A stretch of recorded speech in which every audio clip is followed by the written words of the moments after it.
Beverly Hills, ses villas modernes, ses pelouses parfaites et ses voitures chics. Au milieu de ce luxe impeccable, une maisonnette semble sortie de nulle part, comme posée là depuis des siècles. On l'appelle la Witch's House, la maison des sorcières. Car à première vue, elle n'est pas très accueillante. Ce jardin négligé est en fait savamment travaillé par l'occupant des lieux, Michael Lebow. Bienvenue chez moi. À la base, la maison a été construite pour le film muet Hansel et Gretel, tiré des contes des frères Grimm, ce qui explique son style extérieur entre germanique et bavarois. Construite en 1921, elle sert de décor à des films muets pour un studio installé à quelques rues de là. À l'époque, le cinéma est en train de naître. Hollywood s'appelle encore Hollywoodland. Les studios ont fermé en 1925 et un des producteurs a acheté la maison, puis l'a déplacée jusqu'ici, à Beverly Hills. La maison passe de main en main et il y a 13 ans, alors qu'elle est menacée de destruction, Michael l'achète et la rénove totalement. Voilà mon salon. Sa décoration est inspirée de l'architecte espagnol, Gaudí. Un choix étonnant pour cet agent immobilier très connu à Los Angeles, plutôt réputé pour louer des villas modernes aux stars comme Danny Boone ou Gad Elmaleh.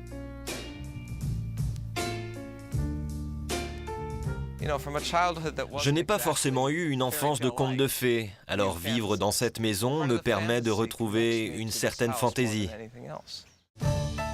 Tous les jours, des touristes s'arrêtent devant chez Michael Lebow. L'endroit est devenu mythique. Quelles sont ces maisons profondément liées à l'histoire d'Hollywood? À quoi ressemblent ces demeures insolites?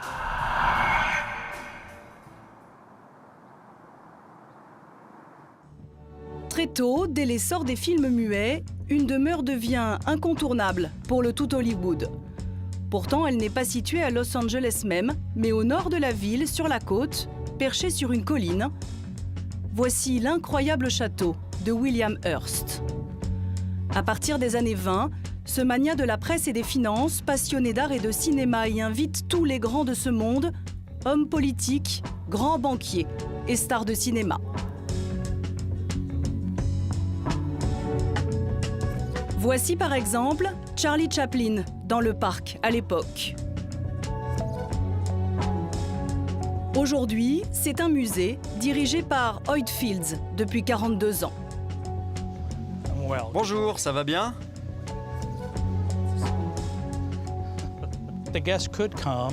Les invités arrivaient en yacht par la mer et ils débarquaient en bas, dans la baie.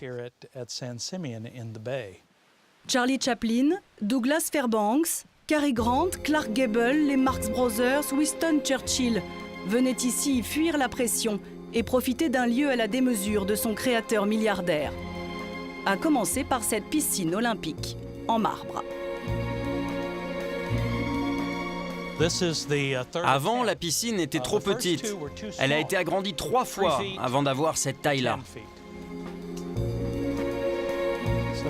Voilà Casa Grande, la maison principale. Et la démesure continue à l'intérieur. Les invités se retrouvaient ici à 20h tous les soirs. Monsieur Hearst les rejoignait, il descendait de ses appartements par un ascenseur situé derrière le mur. Et ensuite, tout le monde le suivait pour aller dîner. Vision surréaliste que d'imaginer ces célébrités dîner à cette table de banquet digne des plus grands rois de France. C'est vraiment la table où il fallait être. Ici, vous pouvez imaginer Walt Disney en train de discuter avec les fondateurs d'une grande banque. J'ai besoin d'argent pour un film, vous m'aidez? C'est ici que ça se passait. Après le dîner, les invités pouvaient jouer au billard, aller voir un film dans la salle privée, lire dans des bibliothèques. Ici, rien que des éditions originales de grands auteurs.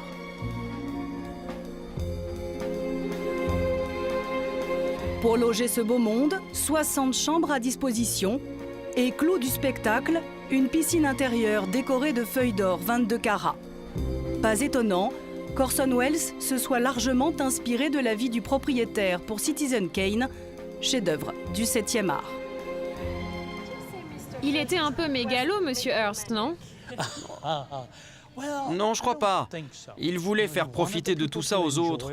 Tout ce que ses invités ne pouvaient pas aller voir ailleurs, il leur apportait ici.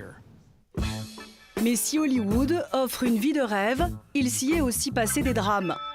Brian, guide touristique ici, s'est fait une spécialité de faire découvrir ces lieux où se sont brisés des destins de stars. Ce jour-là, il nous montre ces endroits cultes. Ça, c'est l'hôtel où Janis Joplin est morte d'une overdose. J'y ai passé mon 47e anniversaire, dans la chambre où cela s'est passé. Devant le club, à la devanture noire à gauche, c'est là que River Phoenix est mort.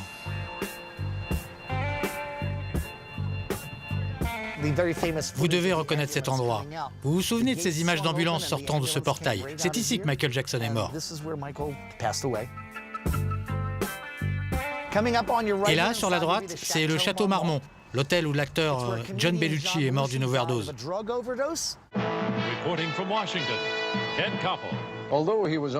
À 33 ans, John Belushi était devenu l'un des plus grands acteurs comiques américains.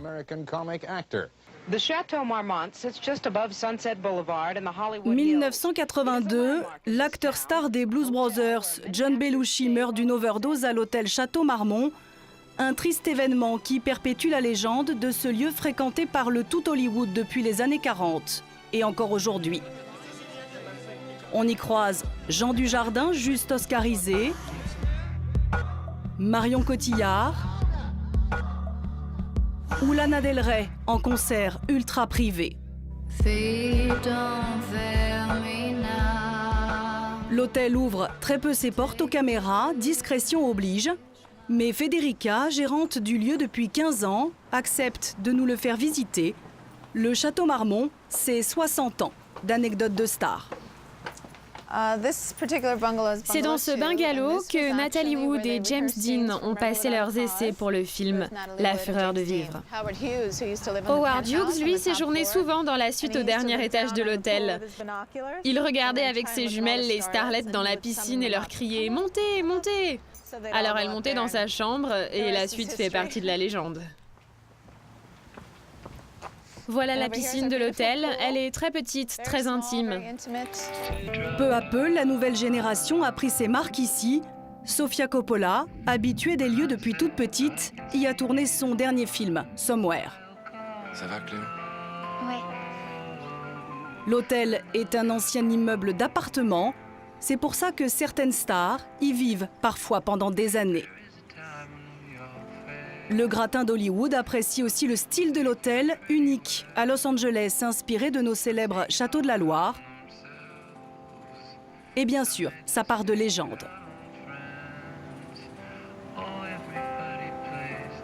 Je vais vous montrer la chambre 29.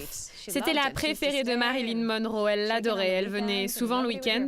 Elle était tranquille ici. Récemment, toute l'équipe de The Artist a fait la fête dans cette chambre.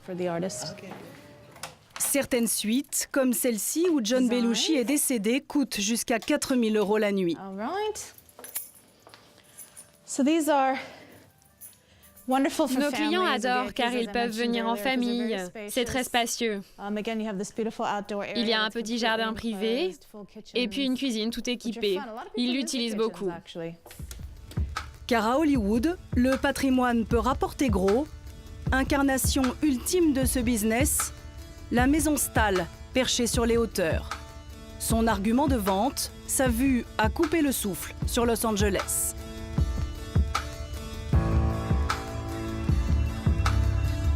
En 1960, elle est construite par un couple d'Américains modestes, les Stahl. À force d'économie et sur un terrain très peu cher à l'époque, ils s'offrent la maison de leurs rêves. Aujourd'hui, elle vaut des millions, mais pour leurs descendants, plus question d'y vivre. C'est Andrew qui est chargé de la faire fructifier. Le vrai atout de la maison, c'est évidemment le fait qu'elle soit entièrement vitrée. Pour M. Stahl, le plus important, c'était bien sûr la vue. Rien ne devait la gâcher. Alors, il a mis des murs en verre. Un des premiers tournages organisés ici, l'épisode numéro 1 de la série Columbo en 1968.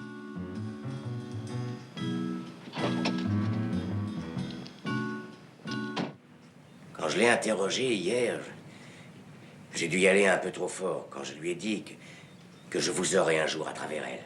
Vous l'avez poussé au suicide, lieutenant? Aujourd'hui, Andrew gère 2 tournages par semaine dans cette maison, pour le cinéma, la télévision et même la publicité. Récemment, une société italienne de cuisine en a construit une dans ce salon. Heidi Klum était le mannequin et elle est venue poser.